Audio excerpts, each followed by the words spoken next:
آقا نامدار صلی اللہ تعالی علیہ وآلہ وبارک وسلم نے اس کی تفصیل بیان کرتے ہوئے بتا دیا کہ میں مکہ مکرمہ کے اندر حضرت ام ہانی کے گھر آرام کر رہا تھا،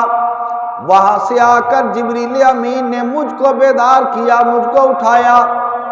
اور اٹھا کر لے گئے، اور اس کے بعد میں نے غسل بھی کیا،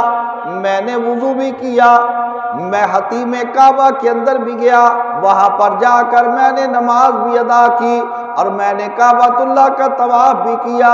اور اس کے بعد میں نے سواری کے اوپر سوار ہو کر فرشتوں کی معیت کے اندر چلنا بھی شروع کر دیا، اور سیر و تفریح کرتے کرتے زمین کے اندر بہت ساری چیزوں کا مشاہدہ کیا، بہت سارے واقعات کا ملاحظہ کیا، ان کا مشاہدہ کرتے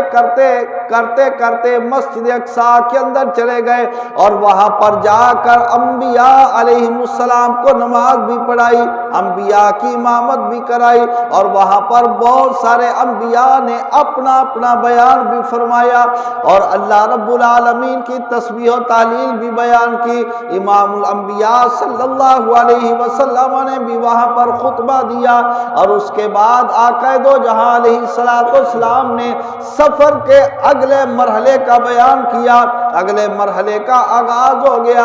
آقا نامدار صلی اللہ تعالی علیہ وسلم نے ایک ایک چیز کا بیان کیا۔ ارے سیر اس کو کہا گیا تو سیر وہ ہوتی ہے جو بندہ بڑی تسلی کے ساتھ کیا کرتا ہے، سیر وہ ہوتی ہے جو آرام و سکون کے ساتھ کی جاتی ہے، سیر وہ ہوتی ہے جو کرنے کے بعد بندہ تازہ دم ہو جایا کرتا ہے، سیر وہ ہوتی ہے جس کے بعد بندے کی طبیعت تر و تازہ ہو جائے، بندے کی طبیعت خوش ہو جائے، بندہ اپنے آپ کو چست محسوس کرنے لگ جائے۔ سیر وہ ہوا کرتی ہے کہ جو اس حال کے اندر بندہ کیا کرتا ہے کہ سیر کر کے وہ بندہ ذہنی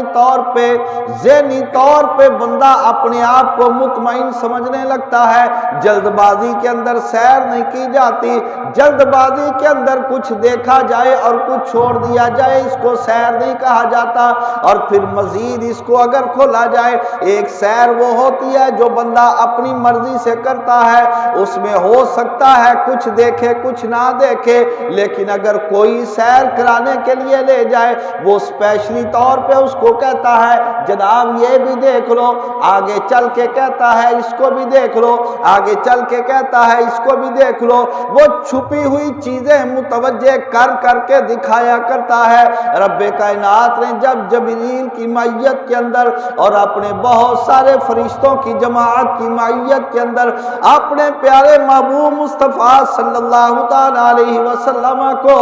اس قدر عالی شان سفر معراج عطا فرمایا، جبریل امین آقا دو جہاں علیہ السلام کو جن چیزوں اور جن واقعات کی طرف سرکار کی توجہ نہیں جانا ہوتی تھی یا نہیں جاتی تھی، حضرت جبریل امین آپ کی توجہ مبارک کو ادھر بھی مبذول کرا کے عرض کرتے یا رسول اللہ اس کو بھی دیکھ لیجئے، یا رسول اللہ اس کو بھی دیکھ لیجئے، یا رسول اللہ اس کو بھی دیکھ لیجئے۔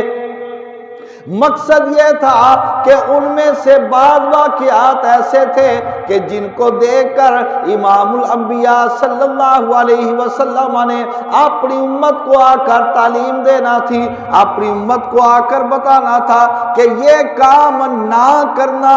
اس واسطے کہ یہ کام اگر کرو گے اللہ رب العالمین کی طرف سے تمہیں تکلیف سے دوچار ہونا پڑے گا، اور یہ کام ضرور کرنا، اگر یہ والے کام کرو گے تو رب کائنات تم کو انعام عطا فرما دے گا۔ اسی واسطے تو حضرت جبریل امین آپ کو آپ کی توجہ ادھر بھی مبذول کراتے جدھر آپ کی توجہ نہیں ہو سکتی تھی یا جدھر آپ کی توجہ کا نہ ہونا ممکن تھا، حضرت جبریل امین آپ کی توجہ ادھر بھی کراتے۔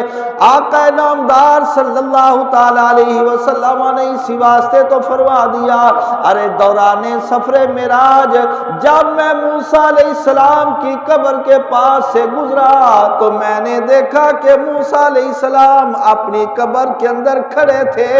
یا رسول اللہ کھڑے ہو کر کیا کر رہے تھے؟ اور قبر کے اندر آپ نے دیکھا، قبر کے اندر دیکھا حالانکہ حضرت موسیٰ علیہ السلام کی ذات اور آقا دو جہاں علیہ السلام کی ذات، ان دونوں کے درمیان یہ زمین حائل تھی، اتنی زیادہ مٹی کی تہ حائل تھی۔ آقا دو جہاں علیہ السلام نے فرمایا میں نے دیکھ لیا کہ موسیٰ علیہ السلام اپنی قبر کے اندر کھڑے ہو کر صلاۃ پڑھ رہے تھے۔